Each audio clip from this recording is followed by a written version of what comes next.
باب ما جاء في نضح بول الغلام قبل ان يطعما. باب د پباره د دې کې نطح د بول د غلام کې قبل ان يطعما. طالبانو د علماو د مذاهب اربعو په دې کې اتفاق ده چې د وړکي ماشوم چې لای شودي نه وي ډوډۍ نه خوړلي، کم ماشوم چې د مور نه شودي خوري څوک نه خوري، ډوډۍ لا تر اوسه پورې نه خوري، کم ماشوم چې د مور نه څوک خوري شودي خوري ډوډۍ لا نه خوړلي، د دغه ماشوم که نجلۍ وي که هلک وي دا بالاتفاق څوک دي؟ نجس دي. یعنی دا بولی چې دي تشې متیازې دا د څلورو مذاهبو اتفاق ده چې څوک دي دا متیازې نجسې دي. خو ګوري طالبانو تاسې د دې ته فکر وي که وړکی ماشوم خوراک شروع کړی د مور د تینه بغیر نور خوراک هم شروع کړی وي، دلته بیا څوک ده؟ دلته د ده متیازې خو بالاتفاق نجسې دي، که بدن ته ورسېدلي مینځلي دي. اما هغه ماشوم چې لا تر اوسه ډوډۍ نه ده شروع کړې او دی څوک خوري؟ شودي د مور خوري. کم ماشوم چې د مور شودي خوري نو که دا نجلۍ وي که هلک وي دا بولې چې دي تشې بولې دا بالاتفاق څوک دي؟ نجسې دي. خو په مینځلو کې طالبانو د تطهیر په اړه باندې اختلاف ده چې دغه بولې د واړه ماشوم چې ته مینځې دا مینځلو تطهیر کې د علماو اختلاف ده په کومه طریقه باندې به یې مینځې. نو دې کې طالبانو درې مذهبونه دي. اول مذهب دا ده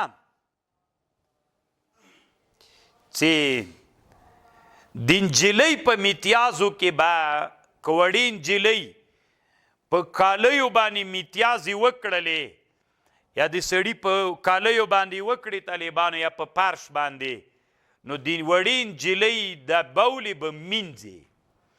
که واړه ماشوم متیازې وکړلې دې کې به نضح کوي. نضح دا معنی اوبه پې وروپاشه. دا مذهب د امام شافعي صاحب او د امام احمد ابن حنبل او د اسحاق ابن راهوی مذهب ده. الله دې وکړي چې په خبر پوه شوي یې که نه. دوی وایي د وړکي یعنی د نجلۍ او د هلک د متیازو په مابین کې دوی دواړه څوک کوي؟ فرق کوي. د نجلۍ متیازې به مینځې تشې متیازې موږ یادوو ښه بولې، او د هلک متیازو باندې به نضح کوي. نضح څه معنا؟ اوبه به پې ورپاشي. یو دویم څه ده؟ دویم مذهب دا د طالبانو هغوی وایي دواړو کې به نضح کوي. دا د امام اوزاعي رایه ده. امام اوزاعي رایه دا ده هغه وایي چې د نجلۍ په متیازو کې به هم نضح کوي او د هلک په متیازو کې به هم نضح کوي، یعنې اوبه به پې باندې پاشي، مینځل یې نسته ده. دریم مذهب چې ده د مونږ د احنافو مذهب ده. مونږ احناف وایو نطح د پاشلو په معنا باندې دواړو کې کفایت نه کوي، دواړه به مینځي. هم به د وړکۍ جلۍ متیازې چې په کم شي وکړي مینځل د تطهیرو د پاکوالي طریقې مینځل دي، او د چاوم د وړکي ماشوم هم دا د مونږ د احنافو ده. شافعیانو حنابلو فرق کو ګورئ، یو کې نطح ویلی بلکې مینځل ویلی. مونږ احناف په دواړو کې څوک وایو؟ مینځل وایو او دواړو کې څوک نسته ده. صرف یوه خبر سته، علامه انور شاه کشمیری رحمه الله او علامه بنوري رحمه الله لیکلي، امام محمد رحمه الله په موطا خپله کې باب کې ښودلی باب الغسل من بول الصبیې، هلته یې داسې لیکلي دي چې هغه نطح چې راغلی ده په حدیث کې، لکه دلته په دې حدیث کې دا حدیث په ظاهره حنابلو د شوافیو دپاره دلیل ده، نو چې په ظاهره د شافعیانو او د چا دپاره دلیل سو حنابلو دپاره دلیل سو نو موږ جواب داسې کوو طالبانو ورونو چې دلته دا نطحه چې راغلی دا په غسل خفیف باندې محمول ده مینځې به یې خو خفیف مینځل یعنې داسې مینځل نه طالبانو لکه د واړه ماشوم بولي چې مینځي دلته به وی د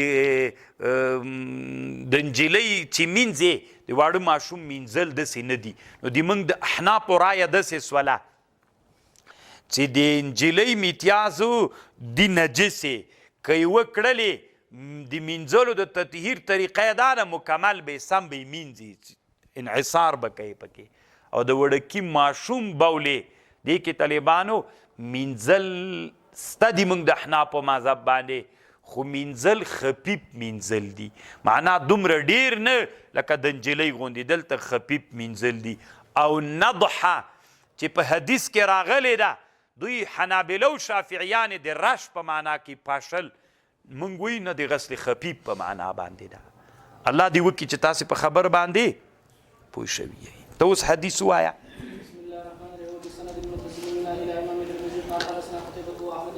قال حدثنا سفيان بن عيينة عن عن زهير عن عبد الله بن عبد عن ام قيس بنت محسن قالت دخلت بابن لي على النبي صلى الله عليه وسلم ولم ياكل الطعام فبال عليه فدعا بماء فرشه عليه وفي الباب عن علي وعائشه وزينب ولبابه بنت الحارث وهي ام الفضل بن عباس بن عبد المطلب وهو ابي السمي وعبد الله بن عمرو وابي ليلى وابي ليلى وابن عباس قال ابي غور طالبانو عن ام قيس بنت محسن قال دخلت بابن لي على النبي ما ځان سره ویوړ یو بچی نبی علیہ السلام ته ورغلم صلی الله علیه وسلم لم یأکل الطعام دا وړکی ماشوم لا تر اوسه طعام یې نه و خوړلی فبال علی نبی علیہ السلام غیږ کې کېنو پر رسول الله امتیاز یې وکړې فدعا بماء فرشه علیه نبی علیہ السلام اوبه راوړلې او په دې باندې وپاشلې په د خپل کالیو د نبی علیہ السلام باندې چې تش امتیاز یې کړی وي فرش علیه په باندې وی پاشلې مونږ طالبانو احناف ویو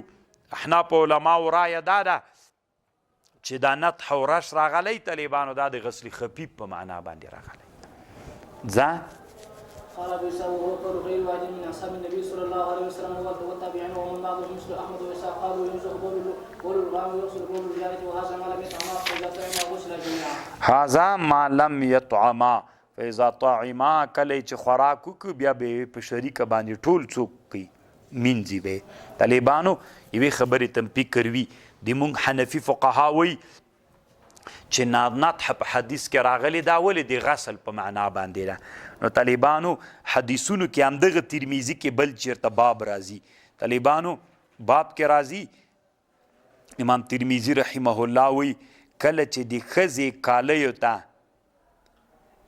حیض ورسېده کله چې د ښځې کالیو ته څوک ورسېده حیض ورسېده نو چې حیض ورته ورسېده نو بیا هغه کالی د حیض په وینه باندې څوک سول ککړ سول نو ته به څه کوې نو نبی علیه السلام داسې ویل ثم تنضحیه ثم تصلي فیه ثم تنضحیه تنضحیه دا معنا طالبانو وی مینځه نطح په معنا د چا راغله د مینځلو په معنا باندې ثم تنضحیه بیا ته څوک وی مینځه نو خو ګوره نطح په معنا د مینځلو راغلی که نه ثم تنضحیه ثم تصلي فیه نو ښه نطح په معنا د مینځلو په حدیث کې هم راغلی ځکه دلته موږ نطح په معنا د چا باندې کوو د مینځلو په معنا باندې کوو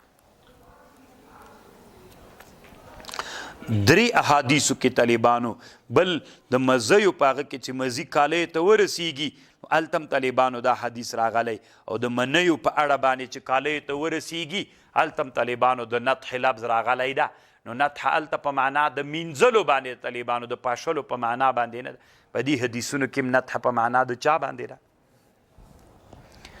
او طالبانو یو عالم تیر سوی ده ما مخکې تاسې ته ویلي و د هلمند علامه امام خطابی البستی رحمه الله امام خطابی البستی طالبانو دا شافعی عالم تیر سوی نو دغه شافعی عالم دی وی چې نطح په معنا د غسل د په ترمیزي باندې شرح کړی معالم السنن نومیږي په دې کتاب کې لیکلی دي چې نطحه دا په معنا د مینځلو د غسل په معنا ده، د رش په معنا باندې نه ده.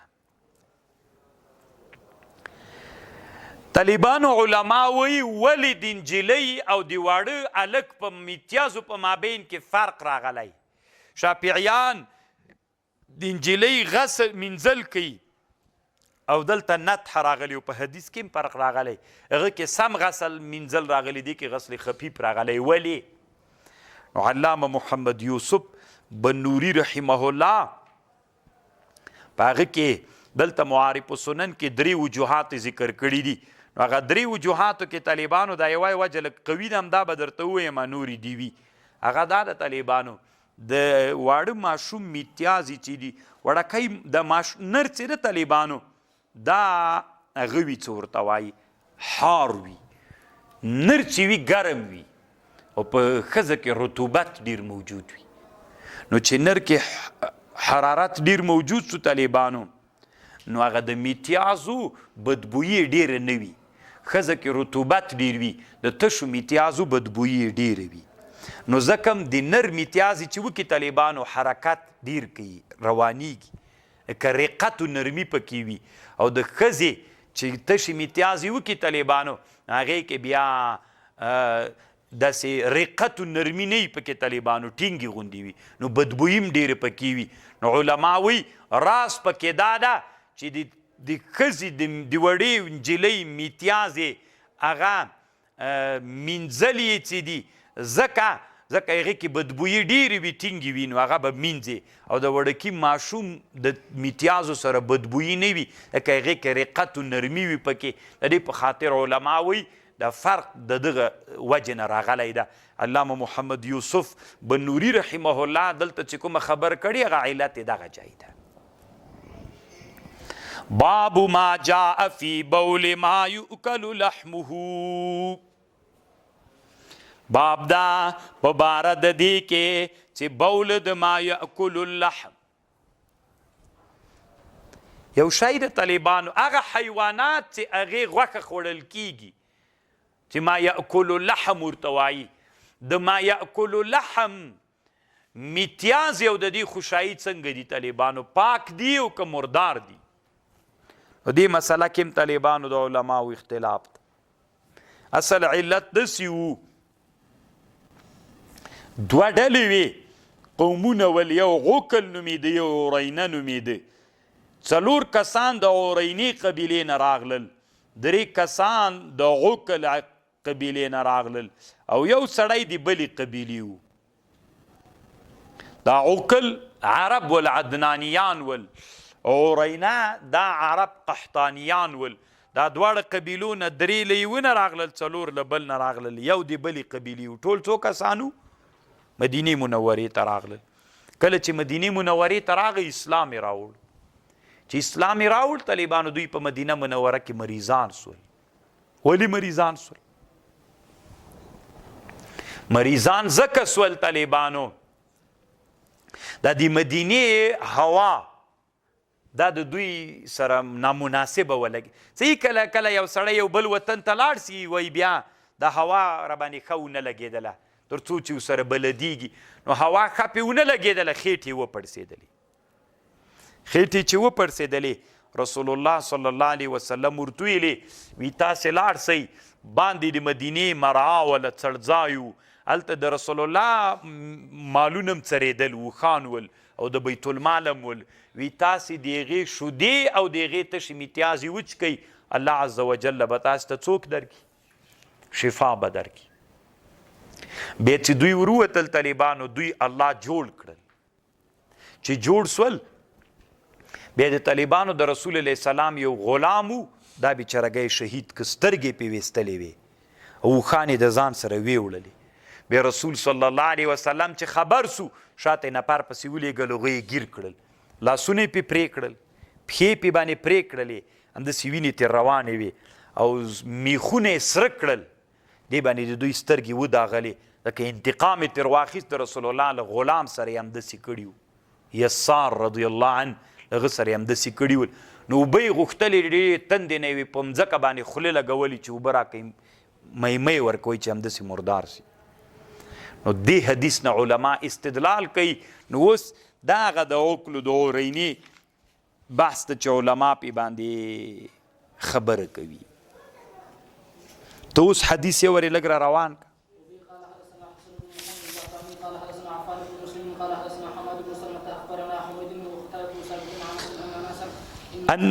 ان ناسا من عرینا، یو څه خلق ول د عرینینا، قدموا المدینه، دوی مدینې ته راغلل، فاجتووها، دوی سره هغه هوا د مدینې څوک ولګېدله نامناسبه، یعنی یا فاجتووها دوی ته جوا ورسېدله. جوا طالبانو داسې مرض ده چې دوی خېټې وپړسېدلې. فبعثهم ولیږل دوی رسول الله صلی الله علیه وسلم، رنګونه یې زیړ واوښتل، خېټې وپړسېدلې. فی ابل الصدقه، رسول فی ابل الصدقه وقال اشربوا من البانها، شدې وچکئ د اوښانو، و ابوالها، فقتلوا راعي رسول الله صلی الله علیه وسلم، وچکئ وی مړی که بیا راعي د رسول علیه السلام. دا راعي د رسول علیه السلام و یا یسار نومېده، یا دا بل یو طالبانو ابن ابي ذر الغفاري دغه غلامو. واستاقوا الابل، وخانې بوتلل، وارتدوا عن الاسلام، فاتا بهم النبي صلی الله علیه وسلم ته راوستل، بیا لاسونه پې پرې کړل، پښې م پې پرې کړې من خلاف، وسمر اعینهم، میخونه یې سره کړل، بیا یې سترګې پې ورغه کړې. والقاهم بالحره، حره طالبانو هغې مځکې ته وایي چې خوړ وي، تیږې پکې وي. قال انس وی فكنت ارى احدهم، ما لیده یو دی دوی، یکد الارض بفیه، خولې لګوله په مځکه باندې، یکد خولې لګوله په مځکه باندې، په خوله، یعنی طالبانو داسې هغه باندې حملې ورولې په مځکه باندې. وربما قال حماد یقدم الارض بفیه حتی ماتو، تر دې پورې چې ټول مړه سول. نو اوس طالبانو تاسې دلته مذاهب در سره واورئ. څو مسلې دې باب کې دي. اوله مسئله دا ده چې میتیازې د ما یأکل اللحم، هغه حیوانات چې غوښې خوړل کېږي د هغې میتیازې څنګه دي. امام مالک، امام احمد ابن حنبل، او د مونږ په احنافو کې امام محمد او سفیان ثوری، د دوی رایه دا ده طالبانو چې د ما یأکل اللحم میتیازې پاکې دي. پوه شولئ؟ دوی وایي میتیازې پاکې دي. امام مالک، امام احمد ابن حنبل او امام محمد رحمه الله او سفیان ثوری، دوی وایي چې دا پاکې دي. او احناف څه وایي؟ امام ابو حنیفه، امام شافعی، امام ابو یوسف، امام ابي ثور، دوی ټول وایي طالبانو چې دا نجسی دي. او دا د جمهور علماو رایه ده چې دا مرداری دي طالبانو، نجسی دي. نو دا حدیث خو لمونږ جمهور سره، شافعیان، احناف، امام یوسف، له دې ټولو سره طالبانو دا څوک ده؟ خو ټکار ده دا حدیث. نبی علیه السلام عقلو عورینه ته ویلي چې تاسې میتیازې وچکئ، هغه وچکلې، هغه د جوړم سول. نو مونږ جواب د دې حدیث دا کوو چې دا مریضان ول، دا طالبانو له بابه د تداوی نه ده. تداوی باب دا له بابه د تداوی نه ده، دا د ضرورت په خاطر باندې تداوی په حرامو باندې ولا، دا د هغې جملې نه ده. کنی اصل کې میتیازې چې دي د ما یأکل اللحم میتیازې دا مرداري دي. طالبانو ورونو، دا اوس هم سعودي کې یا عرب اوښان ډېر پې ګران دي. شودې چې دې اوښې درته راولوسي، بیا درته وایي غوړي درته پې واچوو که دغسې هچکې غوړي تسې میتیازي طالبانو، هغه دا اوس هم داسې په خوند باندې هچکي که نه چې ورته حیرانه بسې. مونږ یو ورځ د احد شاته تللي ولو، نو هلته د کوچان ول خیمې وهلې وې. مونږ 2 موټرو که 3 موټره ملګري، کوچان سړک ته منډې راولي، لاسونه یې ښورول. میل دا څه وایي؟ ملګرو ته مې ویلي وي، دا وایي چې بیا به چې لاس داسې وښوره، بیا به یې داسې رسیب کول چې یعنې پاسې درته پیاچوو، هغه هم شته ده. یعنې نو بیخي هلته دوی د شکر مرض دپاره اوس ډېره تداوي ده، دا تشې میتیازې چې شودو باندې پاس نه درته واچوي که نه صاحبه. نو دوی چکی طالبانو وی ډېرې تیز هم دي بیخي ډېرې. نو مونږ جواب دا کوو طالبانو دا له باب دي چا نه ده. او طالبانو علما وی چې کله چې د چا په معده کې فساد راغلی وي وی دا شودې دی اوښان ورته پیدا کوي. اوسني معاصره طبا وی حتی ابو علي ابن سینا وی په خپل قانون فی طب کې لیکلی دي چې د چا د خېټې مرض وسي شودې د اوښې چې ورکې دا پیدا ورته رسي. او بعضې علما وی که شودې چې په خوله باندې وخوري خېټې مرض ته پیدا کوي. او میتیازې که استنشاق کی استنشاق دا معنی طالبانو په پزه باندې داسې شاته کش کی او دا بیا خېټې ته سخته پیدا کوي. طالبانو دا د علماو د علم طب خبره ده. مونږ طالبانو د دې دپاره جوابونه کوو. یو جواب خو مو داسو دا له باب د چا نه ده د ضرورت ته ده دا له باب د تداوي نه ده. یو دویم دا د طالبانو اصل کې امر تنا په چا ورته کړی په شودو چا باندې نه ده ورته کړی ابوالو باندې نه ده کړی. دا د مونږ له طرف نه دا دویم جواب ده. او دریم د مونږ دلایل د مونږ دا دي د مونږ د جمهور علماو دلایل دا دي.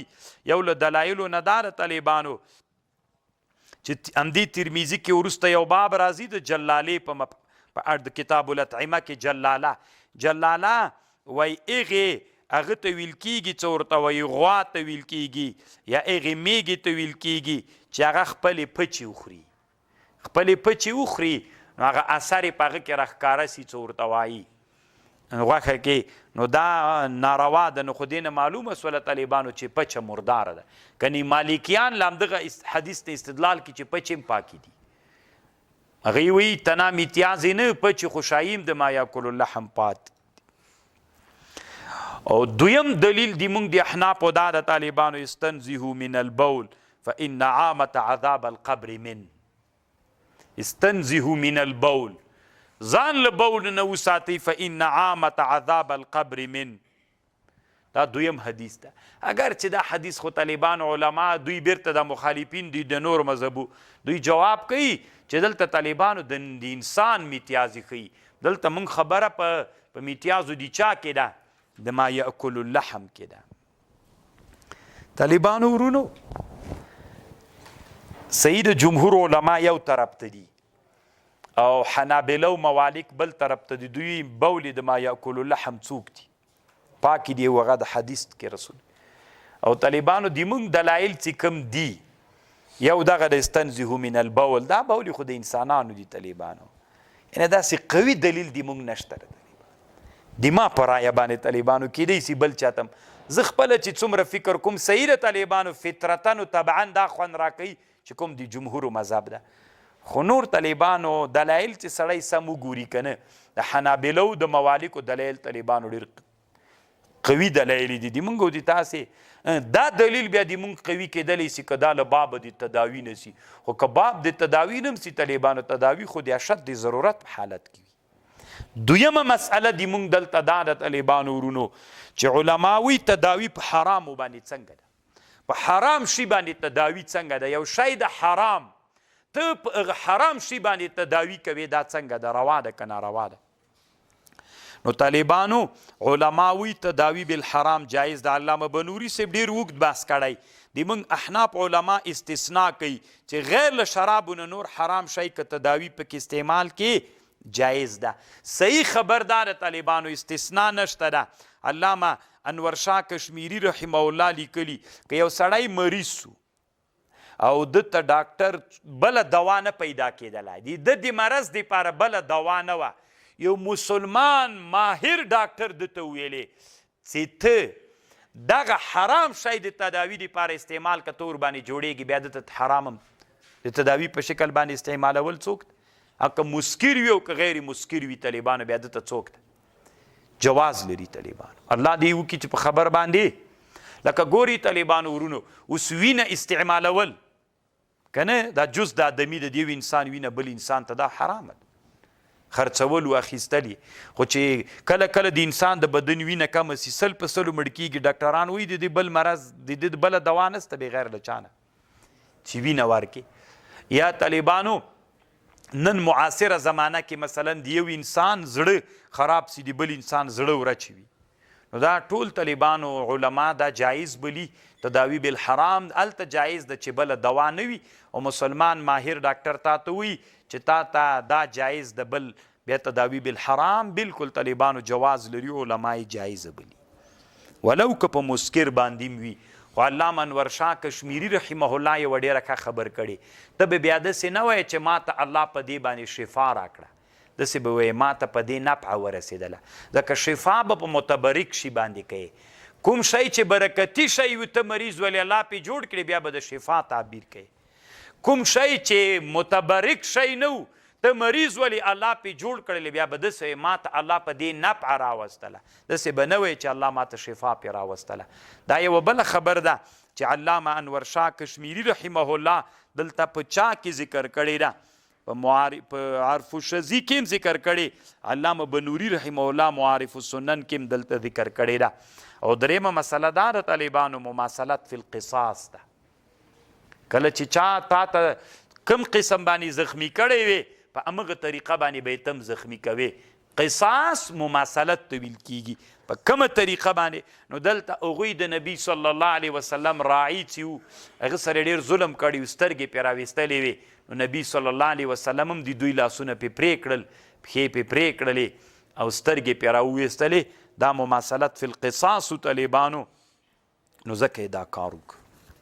وایه قال ابو اسحاق هذا حديث حسن حسين وقدر من غير وجه عن مسلم وهو قول اكثر اهل العلم قالوا لا باس بوجه من بقول ما يذكر لحمه وبه قال حدثنا فضل بن سعد الاعرج حدثنا قال حدثنا يحيى بن غيلان قال حدثنا يزيد بن زريع قال حدثنا سليمان التيمي عن انس بن مالك قال انما سمى النبي صلى الله عليه وسلم انما سمل النبي صلی الله علیه وسلم عیونهم سمل دا معنا طالبانو میخونه سې سره کې به سترګې پرې راغه کړلې لانهم سملوا اعین الرعات ځکه دوی هم د نبی علیه السلام د راعي سترګې هم داسې سمل کړې ولې ځه قال ابو اسحاق حديث غريب لا نعلم احدا ذكره غير هذا الشيخ عن يزيد بن زريع وهو معنى قوله وجهه قصاص وقد روي عنه انه قال انما فعل النبي صلى الله عليه وسلم هذا قبل ان تنزل یعنی دا هغه زمانه و چې دلته حدود نه و نازل سوي بس